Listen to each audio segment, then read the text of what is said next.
The following content is provided by a I Am Refocused radio contributor.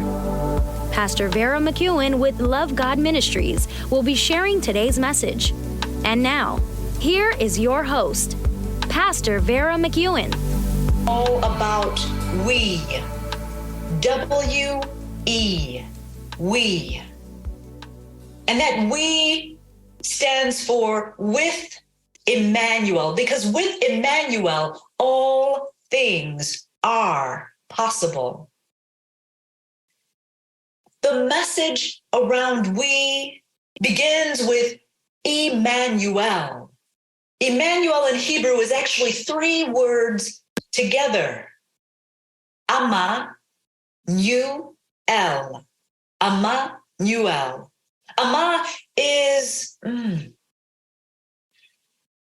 nation, tribe, people, community. Nu is us.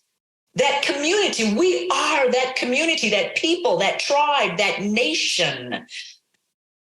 And El is God. Emmanuel. We in unity, we in community, collaborate in a way that is full and resolves and resounds relationship. We cannot be in community, in tribe, in unity as a people without relationship. So we is built on that foundation of unity, in community and collaborative, creating an environment within the community, within that unity, within communion, where all people thrive. All creation thrives. Our message begins with the letter R in relationship. We've had three messages that have spoken about respect. The first, we asked the question, are you respectful? The second message revolved around mutual respect, asking the question, are you in mutually respectful relationships? Message 3 was, what does Jesus indicate through action, through word, through message about respectful relationships? And today, this message is built on respect for life. I plan to take this day as a day of contemplation and thanksgiving and rest and rejuvenation. But you know, when God lays a message on your heart, you have got to share that message. The plan was to use the Martin Luther King Synod message and run that message today. But instead, I'm here and I am so excited to share with you what God has placed on my heart. A message of life, a message of love, a message of light found in that we relationship of respect. The very last verse of Matthew's gospel that we read today, chapter 4, verse 23, gives us the example of Jesus. And it says that Jesus, being the shepherd of healing, the shepherd of light, love, and new life, goes about healing and restoring the people who are in death, the people who are in darkness, the people who are ill and need the help of Jesus. And Jesus, possibly being tired and worn out from going to countryside, opens up his heart and freely gives his healing power, healing sick, to those around him, to those who seek him out, and to those that God places in his path. Jesus is life. And in healing those around him, in healing those he's in relationship with, in healing those in his community, he resounds respect for relationship, respect for life. I've been reading the series, and I've talked about this a little bit. I've been reading the series, All Creatures Great and Small, by James Herriot. James Herriot was a veterinarian in Yorkshire, England. Understand that while these are dated, there are deep truths within this writing that only God could have placed on James Herriot's heart. I was reading through this particular book in the series called The Lord God Made Them All. The Lord God made them all. And I got to chapter 27. In chapter 27, and you really should read this book. If you only read chapter 27, you've got your money's worth. In chapter 27, James Herriot tells us about a man. The man's name is Jack. Jack is a farmer. Many of the animals that James Herriot treats are farm animals. Mr. Herriot is called to Jack's farm by Jack, not because of one of his necessarily farm animals, but because of his dog. You see, his dog's paw had retracted up and pulled back. And so he called James Herriot to come and treat his dog. What I love about James Herriot is that he gets up at night, he gets up in the morning, he goes out all times of the day to treat illness, to treat sickness, to treat crippled dogs, animals, in all manner of things. And so James Herriot hops in his car and goes to Jack's farm. And Jack has lamb at his farm because he's a shepherd. Jack has cows on his farm. And Jack has also chickens and many other farm animals. James is called to treat the one dog with the retracted hand. Now, while this dog is a pet, it's also a hired hand. This dog will go out and round up the cows. The dog will go up and round up the sheep and move them about the farm as needed, based on Jack's need. James Herriot comes to the farm and he looks at Jack's dog, and his arm is all tightened back, but he's running and working on his three legs as if nothing's wrong. James Herriot's assessment is that there is no cure, there is no help for the dog's retracted arm. Typically, farmers in that area, in that region, or farmers probably in every region, may have put the dog down, but not Jack. Jack asks the question, is he in pain? Jack asks the question, is he, his dog, in pain? And James Herriot says, well, no. But he'll never be able to use that leg again. He's like, that's okay. Jack's like, that's okay. That's okay. That's okay. We'll keep him anyway. And Jack says, I have a couple of other animals that I'd like you to take a look at.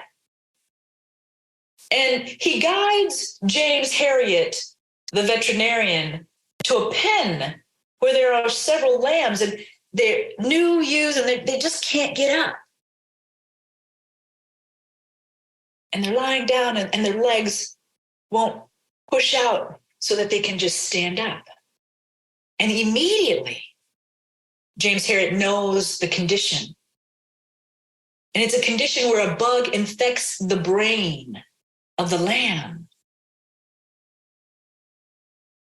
And he feels like, I've got such bad news. Twice I'm going to give Jack bad news. And he says, well, there's this disease and it's a bug in the brain. We can treat it, but they're never going to be right. Jack's like, that's okay. That's okay. Let's treat it. Let's go ahead and treat it. James. And so James treats the two lamb and leaves.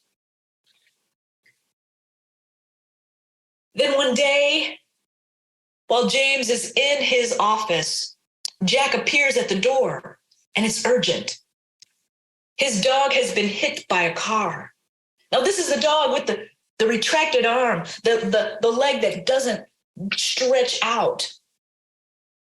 So he brings his dog in, carrying him in his arms with great care.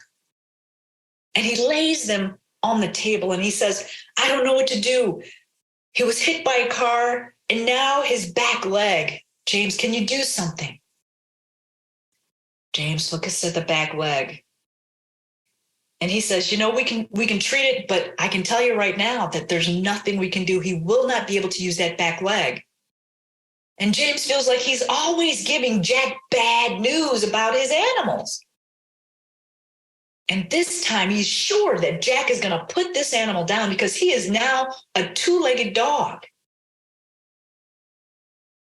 And he says, well, I can treat it, but he's never going to have the three legs. And he's like, okay, this is Jack speaking.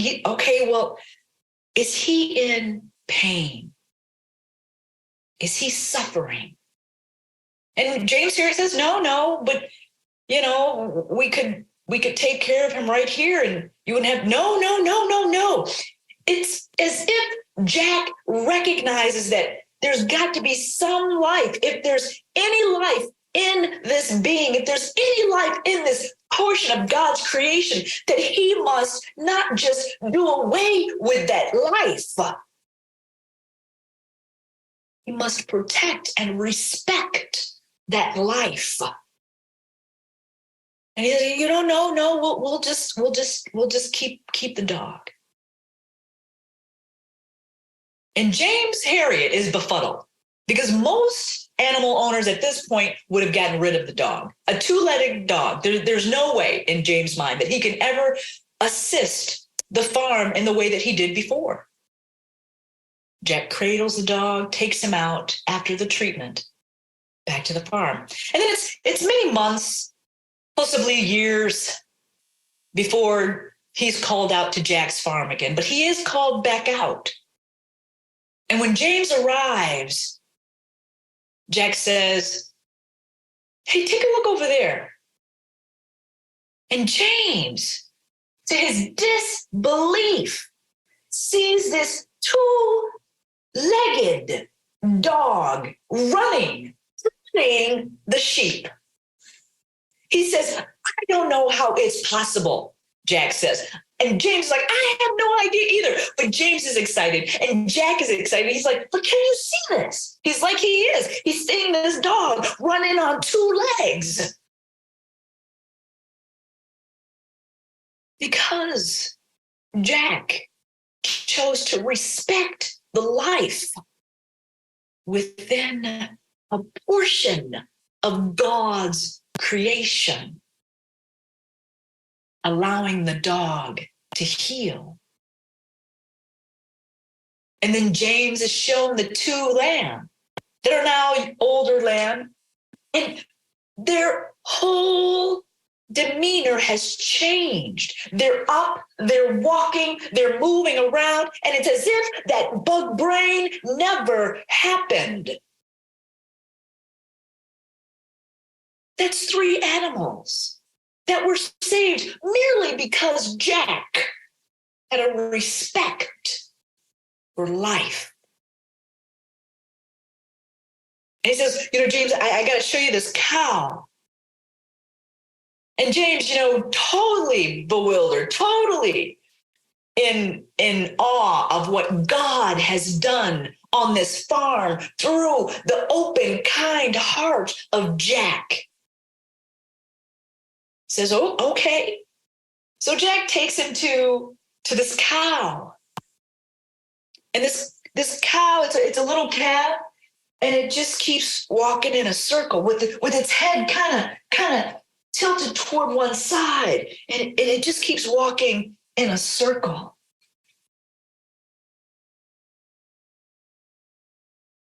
The veterinarian, James Harriet, recognizes this condition immediately.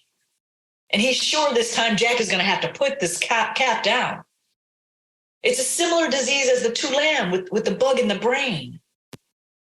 And he tells him, the prognosis isn't good. It's pretty similar to this thing that happened with the two lamb. And he's like, but look at this beautiful cow, James. He's going to be the best milk cow ever. Gorgeous. This is Jack, right? And James is like, man, are you crazy? There's not anything that's going to be good for this calf. It needs to be put down. Jack asks the question, is the calf whom he's named, Beatrice, is the calf in any pain? And James says, well, no, the calf's not in any pain. But James gives him this look like, you really should put this calf down. And Jack's not having it. Jack's like, okay, we're going to keep her, Beatrice, and one day she's going to be the best milk cow ever. James, you watch. And James would go out and watch Beatrice as she began to grow. And as she began to grow, she eventually began to walk more in a straight line. Not in circles, but in a straight line. Though her head was still cocked a little bit to the side, a little bit to the right, she was walking in, are you listening? A straight line.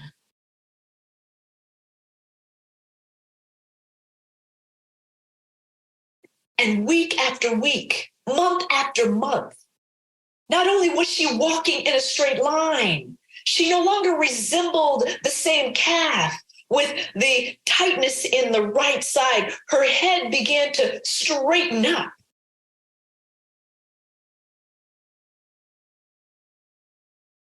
And then one day, about 2 years in, 2 years, Jack has given his community that's in unity 2 years. A two-legged dog running and herding calves, lamb that were estranged and could not get up, now walking in a straight line. Beatrice, the cow, up and walking in a straight line. And when James comes and looks at Beatrice, he sees this glorious, beautiful cow, award-winning cow. And he says, wow, she looks perfect. And Jack says, there's just one thing though, watch. Take a look at her in the eye on the right side. And so James looked at her. She looked absolutely normal, just right specking on, exactly what you would expect a prize-winning cow to look like. And he looked at her and could not find anything wrong. And Jack said, just look a little longer, just look a little longer. And then all of a sudden, in one of her eyes, the right side, it was as if God had embodied her. And she gave James a little nod and a wink, like, did you see that? A little nod and a wink, like, did you see that? A nod and a wink, like, did you see that? Now, Jack decided to have her bred because if you want a milk cow, she has to be bred. So he bred her. And of course, she was this beautiful cow. And now that he'd bred her, she looked like a beautiful milk cow ready. There was just one flaw,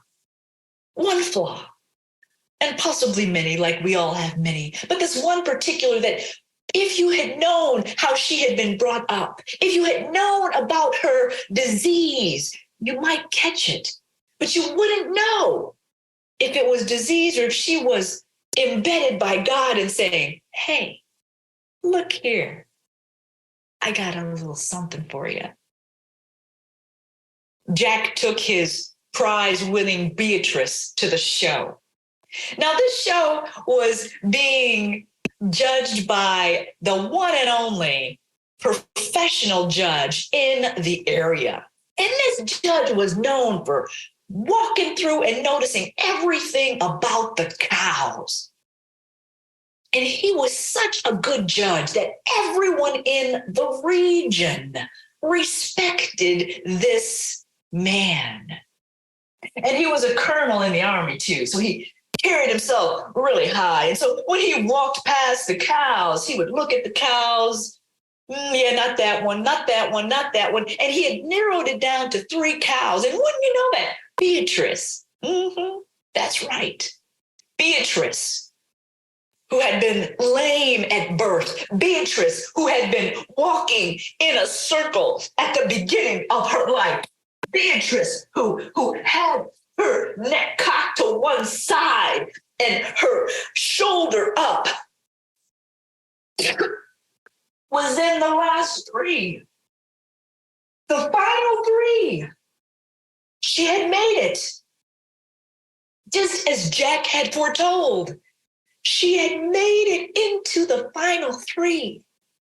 This beautiful being, blessed by God.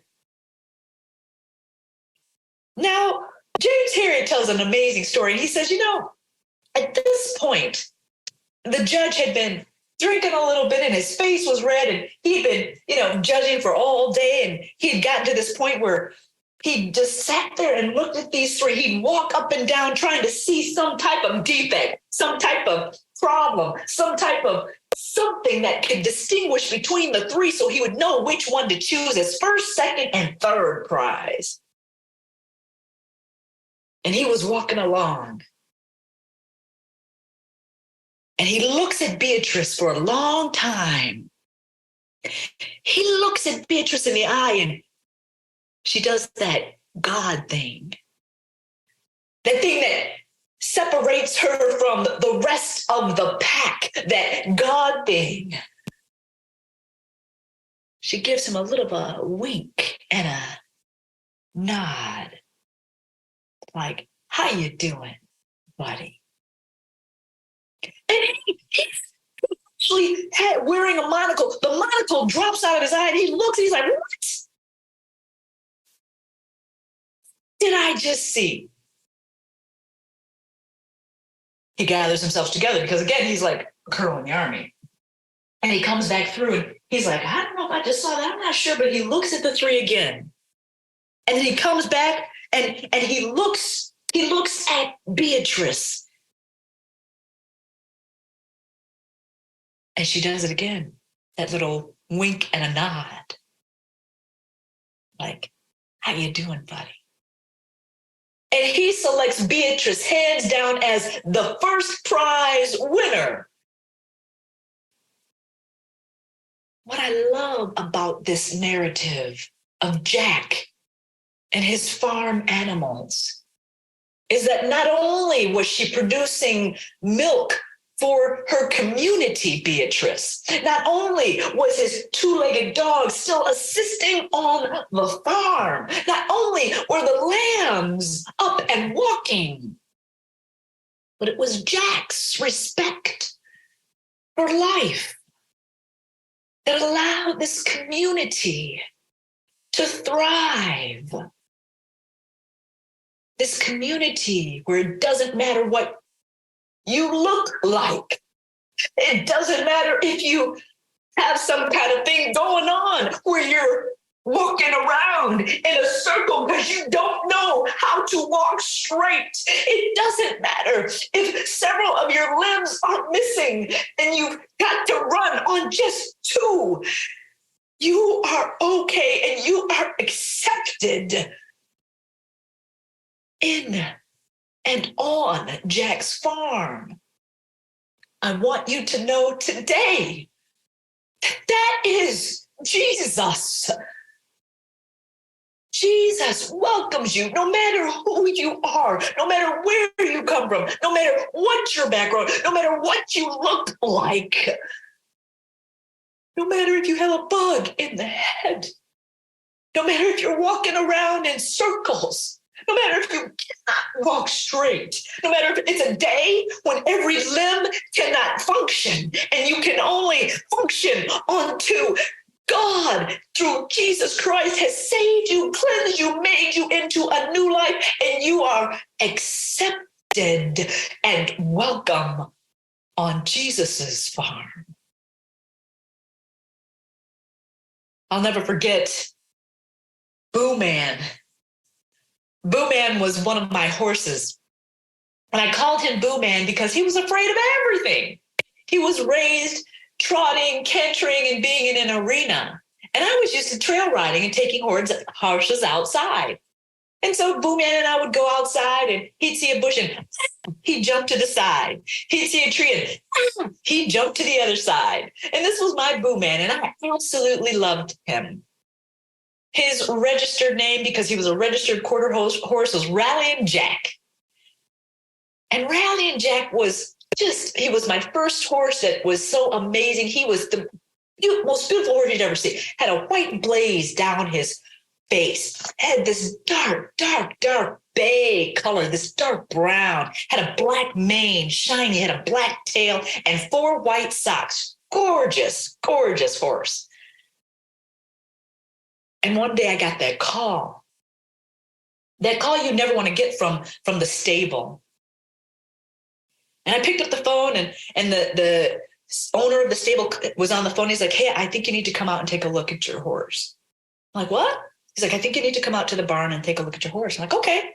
So I was out there all the time. And this particular day I went out there and it was actually really late in the evening, about 9 o'clock.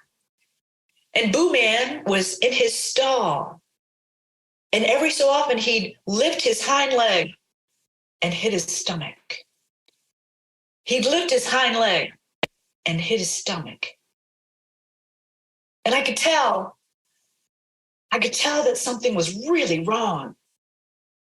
I had never seen him lift his hind leg and hit his stomach. And if you're a horse person, you know what's going on, right? You know it's colic. Apparently, the owner of the barn, and I never gave my horses anything but really, really good feed, really good grass, really good hay and really good grain. I didn't feed a lot of apples and carrots, but apparently there were a group of kids that came through and one had given him an apple. And he was in his stall, taking his back leg and hitting his stomach.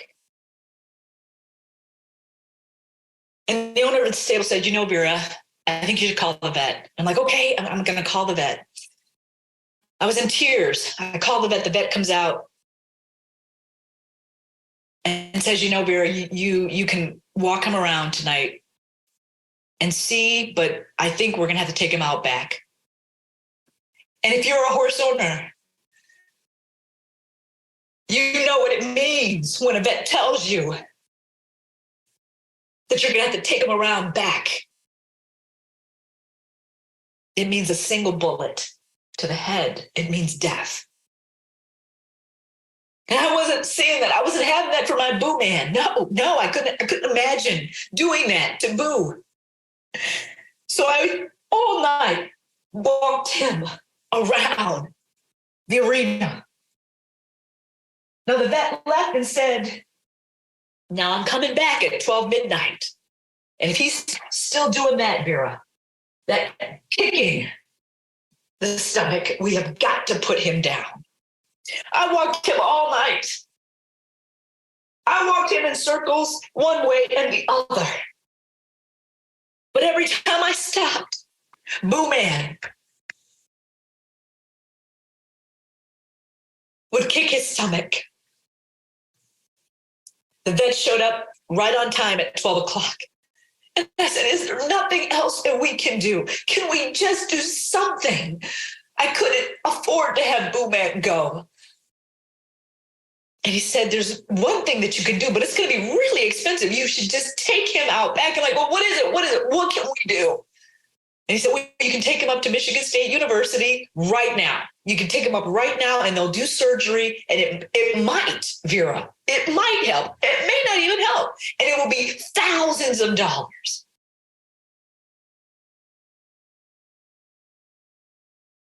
I couldn't take him out back. So I loaded him up. I loaded Boo Man up in the trailer and drove him up to Michigan State.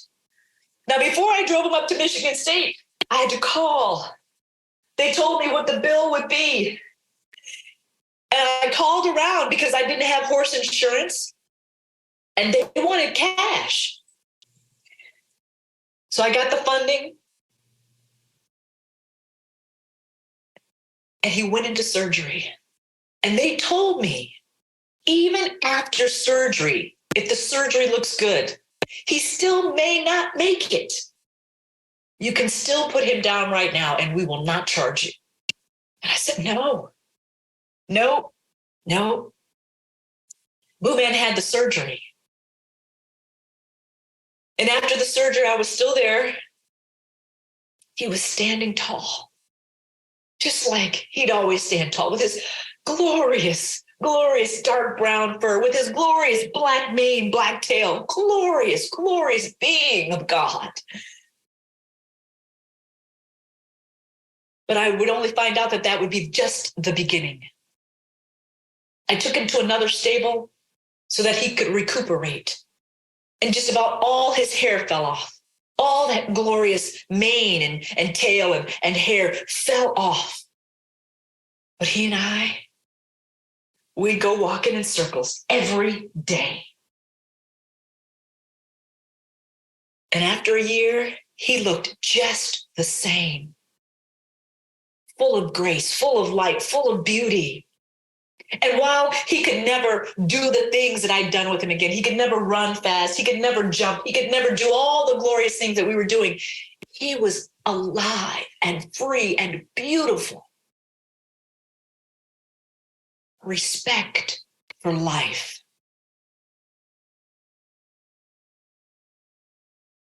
I'll never forget one of my cranial sacral therapy clients.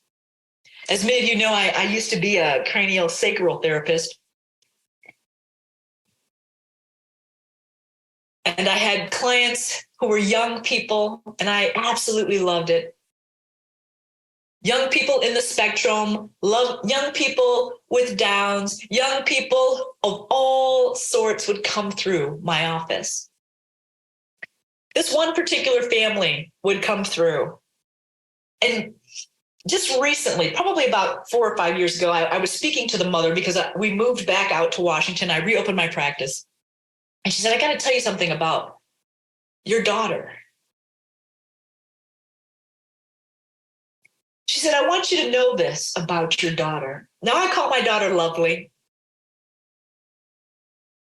And she said, when we were at church together, because many of my clients went to the same church that I went to, when we were at church together, she was the only young person who would speak to my children. All of her children were in the spectrum, and she had one lovely daughter with Downs. And my daughter had respect for everyone in my practice. She grew up respecting people of all backgrounds, people of all walks of life, people of all colors, people of all religion. And this mother came to me, she said, I got to tell you that Lovely always had time, a smile, and an embrace for my children. We are in community with all creation.